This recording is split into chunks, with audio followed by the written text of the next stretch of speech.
Hello and welcome to another episode where we attempt to fall asleep, but we succeed because we have the help of Habibi Spice, who is me. I have good news. First of all, I'm back. It's been a while.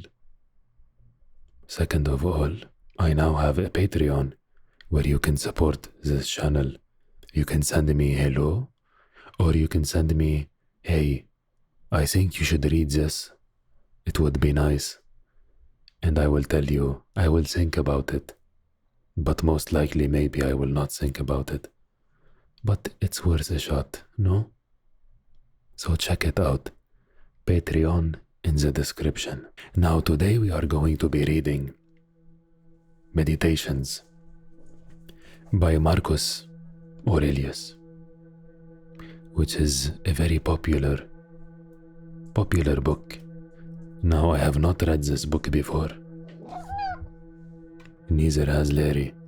We're reading Marcus Aurelius, Book 1.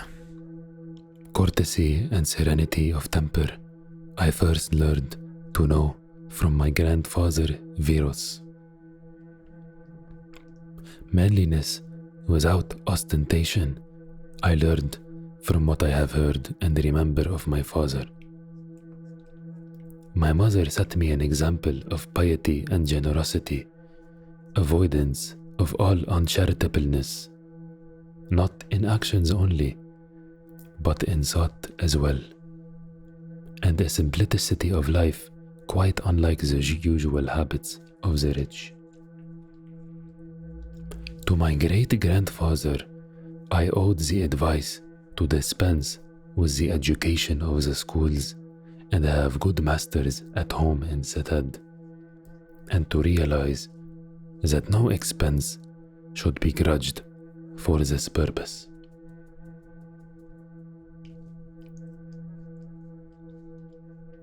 It was my tutor who dissuaded me from patronizing green or blue at the races. These were the colors of the rival charioteers in the circus, let's say, Roman races,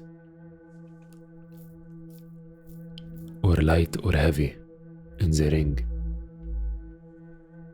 and encouraged me not to be afraid of work, to be sparing in my wants, attend to my own needs, mind my own business, and never listen to gossip. Thanks to Diognetus, I learned not to be absorbed in trivial pursuits, to be skeptical of wizards and wonder workers with their tales of spells, exorcisms, and the like, to eschew cockfighting and other such distractions, not to resent outspokenness, to familiarize myself with philosophy, beginning with Bacchus and going on to Tandasis and Marcion, to write compositions in my early years, and to be ardent of the plank and skin palette and other rigors of the Greek discipline. From Rusticus, I derived the notion that my character needed training and care, and that I must not allow myself to be led astray into a sophist's enthusiasm for concocting speculative treatises. What kind of sentence is this? I must not allow myself to be led astray into a sophist's enthusiasm for concocting speculative treatises, edifying homilies or imaginary sketches of the ascetic or the altruist.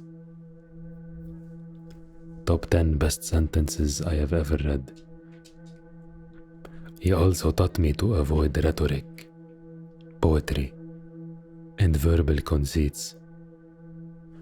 And still you write sentence like this. And to imitate the easy epistolary style of his own letter, and to imitate the easy epistolary style of his own letter written at Sinuessa to my mother. If anyone after falling out with me in a moment of temper showed signs of wanting to make peace again, I was to be ready at once to meet them halfway. Also, I was to be accurate in my reading and not content with a mere general idea of the meaning, just like the sentence we just read, and not to let myself be too quickly convinced of a glib tongue. Through him, too, I came to know Epictetus's dissertations, of which he gave me a copy from his library. That's so cute. He is friends with Epictetus. Apollonius impressed on me the need to make decisions for myself instead of depending on the hazards of chance, and never for a moment to leave reason out of sight. He also schooled me to meet spasms of acute pain, the loss of my son, and the tedium of a chronic ailment with the same unaltered composure. He himself was a living proof that the fiercest energy is not incompatible with the ability to relax.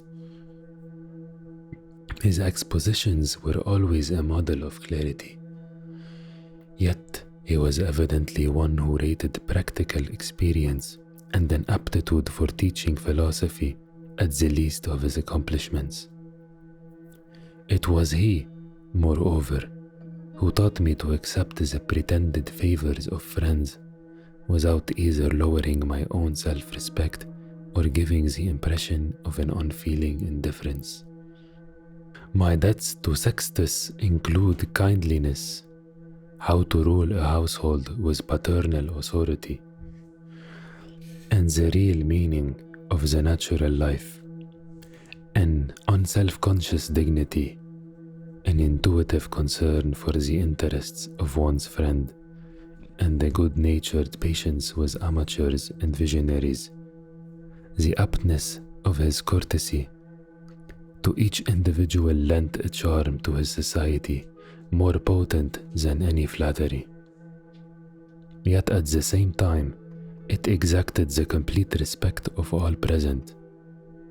His manner, too, of determining and systematizing the essential rule of life was as comprehensive as it was methodical, never displaying a sign of anger nor any kind of emotion. He was at once entirely imperturbable and yet full of kindly affection.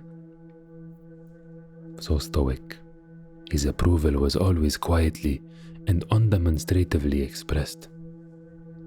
He never paraded his encyclopedic learning. It was the critic Alexander who put me on my guard against unnecessary fault-finding.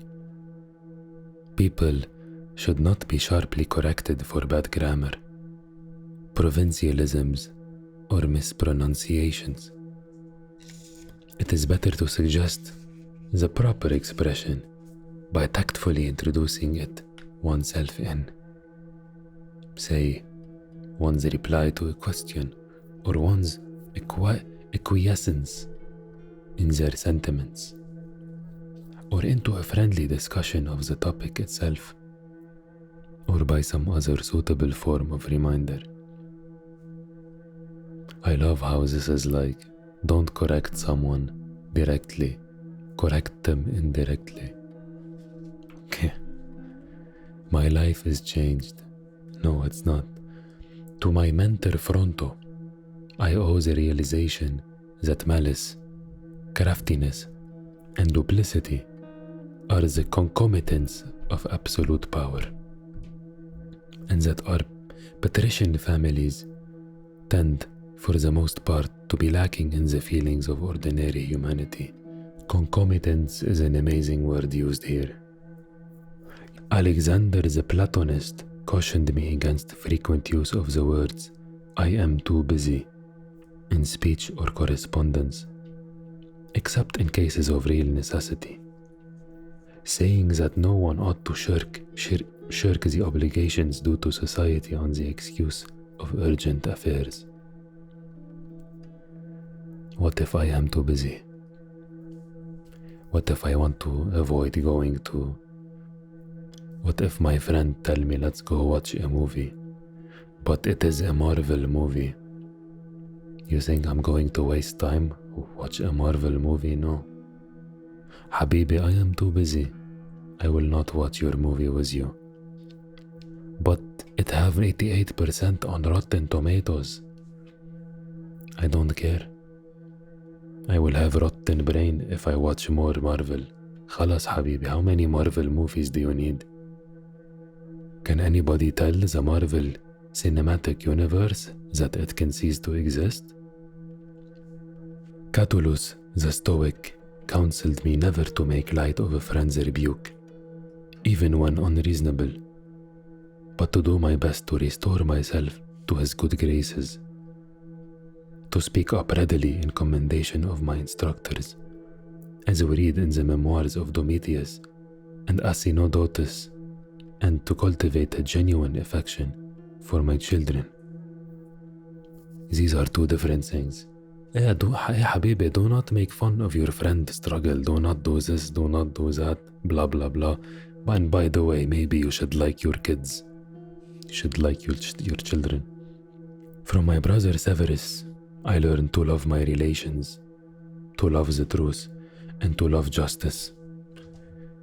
So, through him I came to know of Thrasea, Cato, Helvidius, Dion, and Brutus, and became acquainted with the conception of a community based on equality and freedom of speech and for all, and the monarchy concerned primarily to uphold the liberty of the subject. He showed me the need for a fair and dispassionate appreciation of philosophy, an addiction to good works, open-handedness, a sanguine temper, and confidence in the affection of my friends. I remember too his forthrightness with those who came under his censure, and his way of leaving his friends in no doubt of his likes and dislikes, but of telling them plainly. Maximus was my model for self-control, fixity of purpose, and cheerfulness under ill health and other misfortunes. His character was an admirable combination of dignity and charm, and all the duties of his station were performed quietly and without fuss. He gave everyone the conviction that he spoke as he believed, and acted as he judged right. Bewilderment or timidity were unknown to him. He was never hasty, never dilatory. Nothing found him at a loss. He indulged neither in despondency nor forced gaiety, nor had anger or jealousy any power over him. Kindliness, sympathy, and sincerity all contributed to give the impression of a rectitude that was innate rather than inculcated. Nobody was ever made by him to feel inferior, yet none could have presumed to challenge his preeminence. He was also the possessor of an agreeable sense of humor. Of course, be very smart, be very confident, but don't show it. Don't brag about it. But in the end, nobody should feel threatened by you. The qualities I admired in my father, this is referring to his adoptive father, not Virus, mentioned earlier,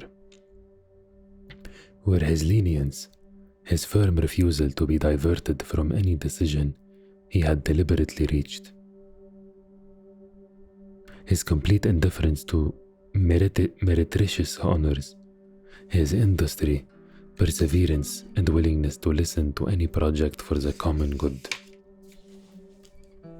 The unvarying insistence that the rewards must depend on merit, the expert sense of when to tighten the reins and when to relax them, and the efforts he made to suppress pederasty. He was aware that social life must have its claims. His friends were under no obligation to join him at his table or attend his progresses, and when they were detained by other engagements, it made no difference to him. Every question that came before him in council was painstakingly and patiently examined. He was never content to dismiss it on a cursory first impression. His friendships were enduring. They were not capricious, and they were not extravagant. This man sounds like the king of neutrality, the king of leniency, but also not leniency, apparently.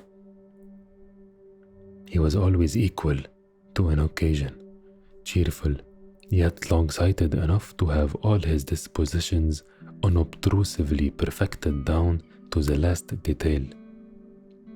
He had an ever-watchful eye to the needs of the empire, prudently conserving its resources and putting up with the criticisms that resulted. Before his gods, he was not superstitious.